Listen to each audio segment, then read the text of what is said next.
मिथुन राशि जिसके स्वामी बुध हमारी बुद्धि, वाणी, तर्क, हमारा कम्युनिकेशन स्किल, व्यापार, बुध ग्रहों के राजकुमार, मन से ये बहुत कोमल होते हैं। देखिए लाल किताब शनि, राहु, केतु किसी ग्रह से नहीं डरती जितना ये बुध ग्रह से डरते हैं।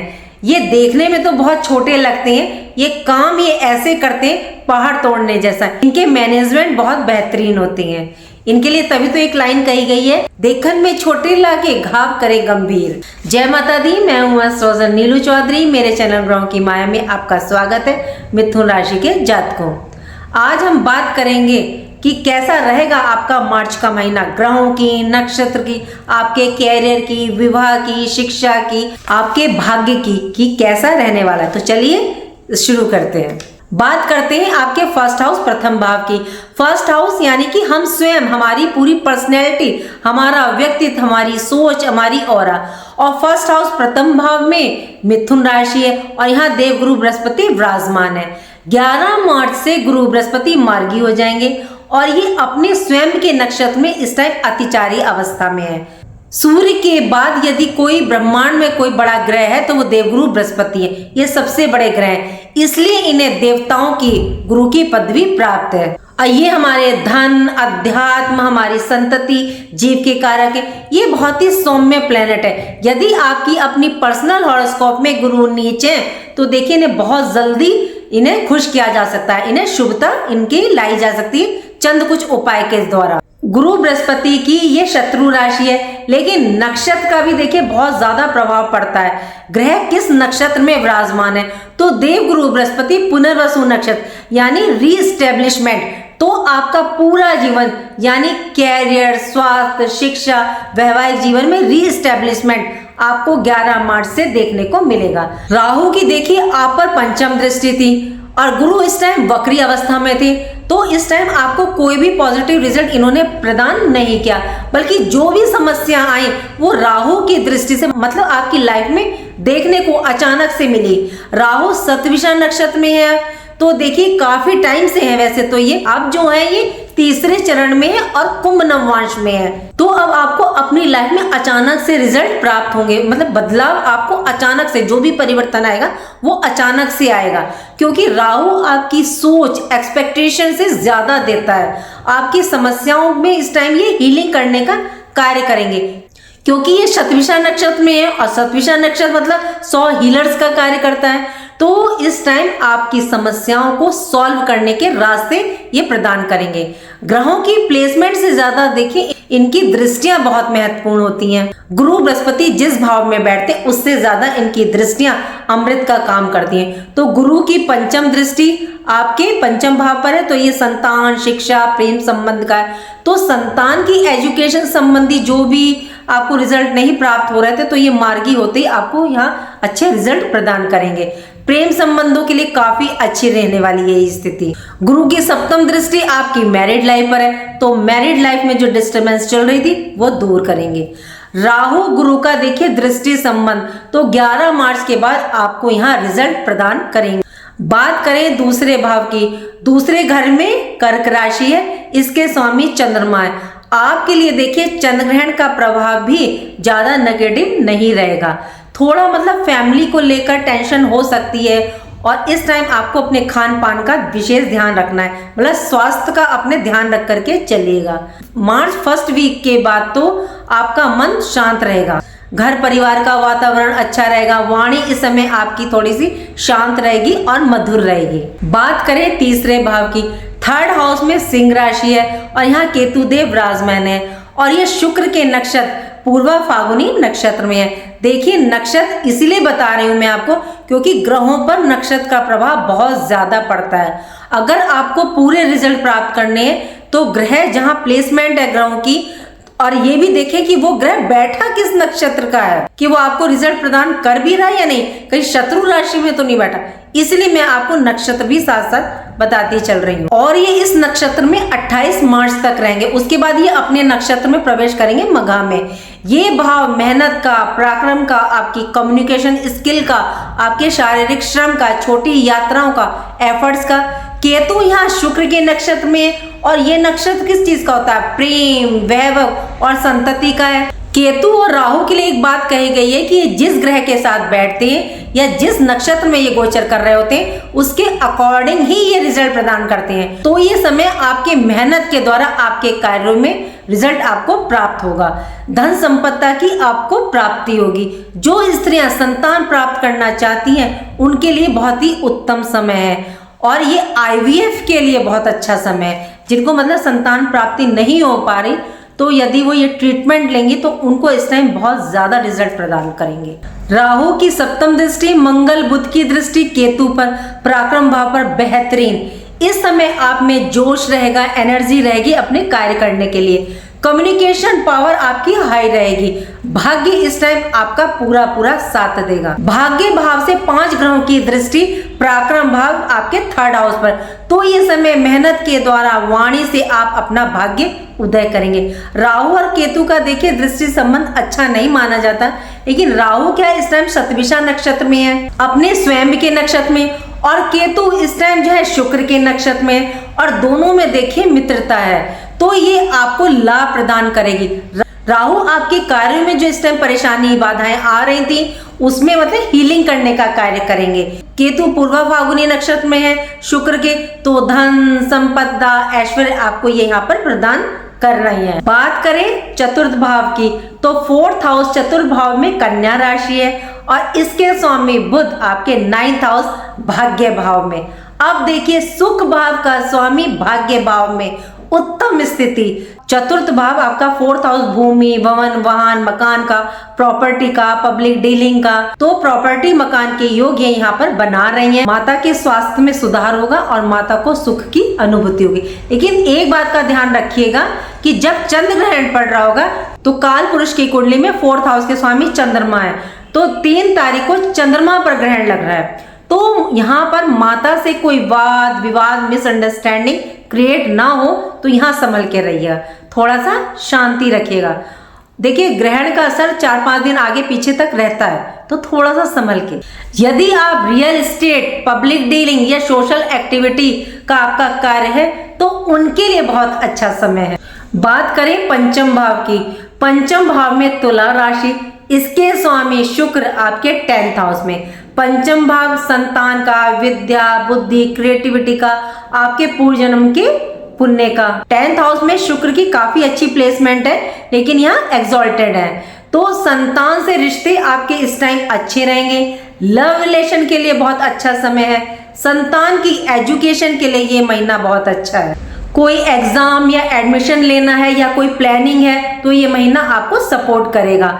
लव रिलेशन की यदि बात करें तो वर्किंग प्लेस पर आपका रिलेशन बन सकता है, यदि पहले से ही है तो आपके लिए और भी बेटर रहेगा। लव रिलेशन के लिए तो काफी अच्छा दिख रहा है। शुक्र से बुध 12वें बैठे हैं, तो यहाँ विदाउट एनी मतलब रीजन मिसअंडरस्टैंडिंग ये क्रिएट कर सकते हैं, मतलब आर्ग्यूमेंट। तो यहाँ थोड़ा सा ध्यान रखिएगा, एक इंसान अगर आर्ग्यूमेंट कर रहा है तो दूसरा थोड़ा सा शांत हो जाए। वैसे लव रिलेशन के लिए काफी अच्छा समय है। पंचम भाव की स्थिति आपकी उत्तम है। संतान आपकी कहीं एडमिशन लेना चाहती है, कोई प्लानिंग कर रही है, क्या इंस्टीट्यूट में जो है एडमिशन लेना चाहती है, बहुत उत्तम समय। बात करें छठे भाव की, छठे भाव में वृश्चिक राशि और इसके स्वामी मंगल सूर्य के साथ 9वां भाव यानी भाग्य भाव में। रोग ऋण शत्रु का होता है ये भाव, तो यहाँ रोग ऋण शत्रु को ये समाप्त करेंगे। डेली रूटीन का है, तो इस टाइम आप अपने कार्यों में जो एफर्ट्स डालेंगे उसका रिजल्ट अब आपको प्राप्त होगा। देखिए 6th हाउस भी देखिए एजुकेशन या वर्क प्लेस पर चेंजिंग की ओर इशारा कर रहा है।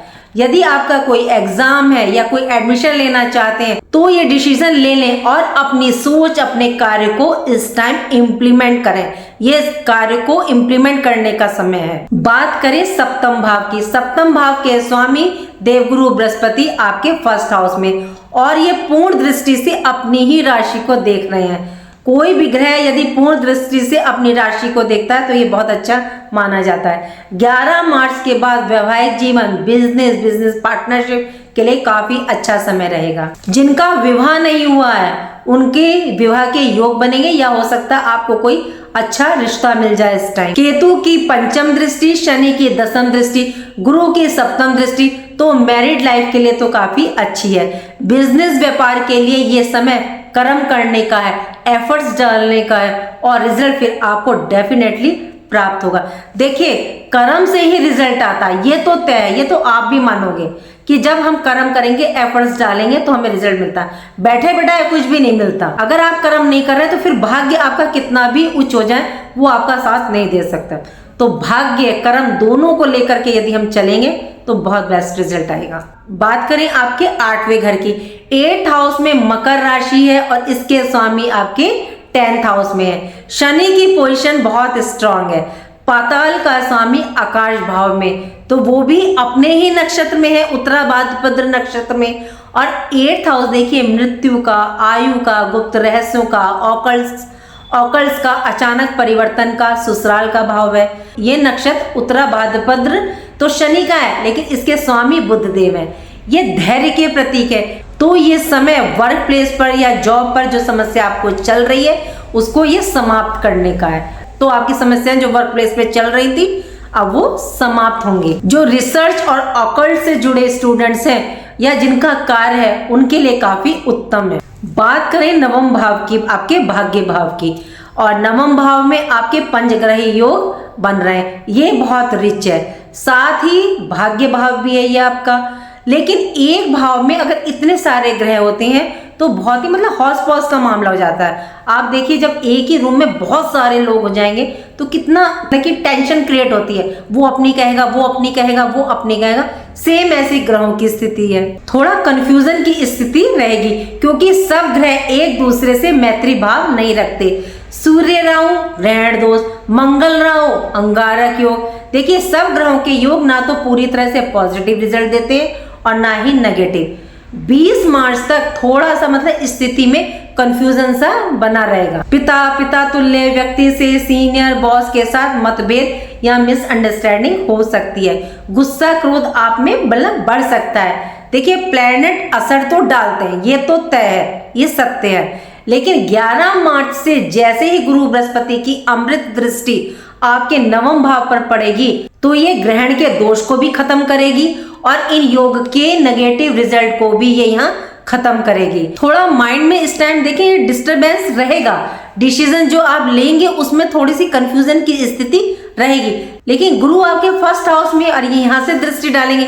और फर्स्ट हाउस क्या होता है? पूरी आप होते हो, आपकी पर्सनैलिटी होती है, आपकी सोच होती है, तो आप में ये पॉजिटिविटी प्रदान करेंगे। बात करें आपकी सबसे अहम पार्ट की, यानी कि 10th भाव की, कैरियर भाव की। शनि 13 मार्च की शाम को यहाँ 7 बज के कुछ मिनट पर मतलब ये अस्त हो जाएंगे। शनि सिखाते हैं कर्म करना। मिथुन राशि वालों, अब आप कर्म को ही पूजा मानेंगे क्योंकि शनि के साथ शुक्र भी हैं। प्रमोशन को लेकर के कोई शुभ समाचार या जॉब चेंज या कोई ऑफर आपको प्राप्त हो सकता है, या आपके पास जॉब नहीं है तो जॉब आपको प्राप्त हो सकती है। सरकार से आपको लाभ की प्राप्ति हो सकती है। शुक्र यहाँ देखिए आपको वैभव दे रहे हैं। जो प्रोजेक्ट आपका काफी टाइम से रुक रहा हुआ था किसी परेशानी की वजह से, तो उसको अब ये गति प्रदान करेंगे। जैसे ही सूर्य यहाँ पर प्रवेश करेंगे तो वर्क प्लेस पर सीनियर बॉस के साथ देखिए टकराव हो सकता है। लेकिन सूर्य शनि की युति कुछ चीजों के लिए काफी अच्छी भी मानी जाती है। यदि आपका कंस्ट्रक्टिव वर्क है, एनएच में है, रोड में या ब्रिज है बना रहे हैं, या बिल्डिंग या कंस्ट्रक्शन का कार्य है, तो ये बड़े बड़े प्रोजेक्ट के लिए अच्छी मानी जाती है। तो कैरियर इस टाइम आपका काफी अच्छा रहने वाला है मार्च के महीने में, लेकिन 11 मार्च के बाद। बात करें आपके एकादश भाव की, 11th हाउस में देखिए मेष राशि है और शुक्र यहाँ 25 मार्च से प्रवेश करेंगे। लाभ इच्छा पूर्ति के स्वामी मंगल आपके भाग्य भाव 9th हाउस में। कर्म भाग्य के द्वारा आपको लाभ इच्छा पूर्ति संभव है। बड़े भाई बहनों से आपको लाभ की प्राप्ति हो सकती है। कोई सहयोग मतलब उनसे इस टाइम प्राप्त हो सकता है। सोशल दायरा आपका बढ़ेगा जो आपको बेनिफिट प्रदान करेगा। लेकिन क्रोध और गुस्से के द्वारा काम खराब मत कर लीजिएगा। यदि इस समय आप प्रोफेशनली या बिजनेस ट्रिप पर जा रहे हैं तो ये आपको लाभ प्रदान करेगी। बात करें 12वें भाव की, आपके 12th हाउस की। 12th हाउस में 12वें भाव में वृषभ राशि है। इसके स्वामी शुक्र आपके 10th हाउस में, और 12th हाउस आपके विदेश का भाव होता है। यदि आपका बिजनेस जॉब विदेश रिलेटेड है तो डेफिनेटली आपको लाभ प्राप्त होगा। यहाँ आपको काफी बेनिफिट मिलेगा। या आप विदेश में जॉब करते हैं या कोई वर्क है तो 100% लाभ की प्राप्ति होगी। एक्सपोर्ट इंपोर्ट का कार्य है तो वहां आपको लाभ प्राप्त होगा। देखिए यहाँ एक बात का ध्यान रखिएगा, जो आप मेन डिसीजन ले रहे हैं वो आप संध्या समय लें, क्योंकि शनि की जो राशि है वो आपकी 8th हाउस में है और शनि विराजमान आपके 10th हाउस में है। तो यहाँ पर जितना कार्य संध्या के बाद किया जाएगा उतना रिजल्ट आपको अच्छा प्राप्त होगा। इस समय आपकी सोच, आपके डिसीजन जो रहेंगे, मतलब आप बहुत सोच विचार करके लेंगे। कोर्ट कचहरी लीगल मैटर है उसमें आपको राहत प्राप्त होगी। ये भाव देखिए चैरिटी का भी होता है। यदि आप इस टाइम अन्न का दान करेंगे तो काफी अच्छा रहेगा। देखिए यदि आप शनि के लिए मजदूरों को या अपने नीचे के वर्कर्स को या मतलब कि नीचे तबके के लोग हैं, यदि आप उन्हें समोसा खिलाते हैं तो ये बहुत अच्छा रिजल्ट प्रदान करता है। मार्च का महीना यदि आपके लिए देखें तो मेहनत के अकॉर्डिंग आपको रिजल्ट तो प्रदान कर रहा है, लेकिन माइंड में आपके थोड़ी सी ना उथल पुथल कंफ्यूजन भी रहेगी। चंद्र ग्रहण का असर भी रहेगा, लेकिन अंत में आते आते सब ठीक हो जाएगा। इसलिए जैसे कहा जाता है ना, अंत भला तो सब भला, तो आपके साथ वही होगा। ये थी मेरी प्रेडिक्शन मार्च महीने की मिथुन राशि के जातकों के लिए। अब बात करते हैं उपाय के लिए। सबसे पहले आप सूर्य का उपाय कीजिएगा। सूर्य को जल जरूर दें। मंत्र बोलना जरूरी रहता है, मैं पहले ही बता दूं। जब भी जल दे रहे हैं, अगर आप 7 दिन दे सकते हैं दीजिए, नहीं तो संडे तो जरूर दीजिए। ओम घृणी सूर्याय नमः या ओम राम रीम रोम से सूर्याय नमः। आदित्य हृदय स्त्रोत का पाठ याद है, ठीक है, नहीं तो आप चला लीजिए, आजकल डाउनलोड करके सुन लीजिए। दूसरा, अपनी राशि के स्वामी को उच्च रख के चलें। मंदिर में इत्र का दान करें, और आपको किन्नर मिल जाए तो दान दें। पक्षियों को हरा दाना डालें। रात को मूंग की दाल भिगो दें, सुबह आप पक्षियों को डालें। और गुरु बृहस्पति को स्ट्रॉन्ग रखें, क्योंकि गुरु ही आपकी डूबती नैया को बार बार बचा रहे हैं। तो या तो विष्णु सहस्त्र नाम का आप पाठ सुन लीजिए, नहीं तो बृहस्पतिवार के दिन, थर्सडे के दिन आप 1 लोटे जल में हल्दी डाल करके आप केले के वृक्ष पर चढ़ाएं, ओम ग्राम ग्रीम ग्राम से गुरुवे नमः बोलते हुए। उम्मीद करती हूँ कि जो जानकारी मैंने दी वो आपको पसंद आई होगी। पसंद आई तो लाइक कीजिएगा, कमेंट बॉक्स में हर हर महादेव लिखिए और मेरे चैनल ग्राम की माया को सब्सक्राइब कीजिएगा। राधे राधे, जय माँ बाबा।